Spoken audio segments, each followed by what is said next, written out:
السلام عليكم ورحمة الله وبركاته. أهلا بكم في فيديو جديد. النهاردة الفيديو بتاع النهاردة خفيف جدا وأتمنى أنه يعجبكم. هوريكم إزاي تقطعوا حباية الفاكهة أو الخضار على شكل وردة.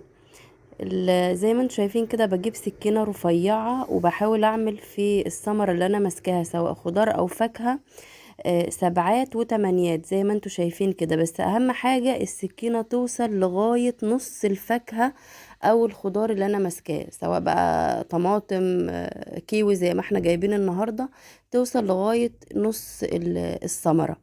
هتبقى معانا بالشكل ده. هنعمل مع بعض واحد تاني بس بقشرها المرة دي، لان انا كنت هزين بيها تورتة، فعشان يعني يكون في الوان كتير. هتبقى بنفس الطريقة برضو 7 في 8. واهم حاجة اوصل لقلب الثمرة ذات نفسه لغاية نص الثمرة، السكينة تكون واصلة.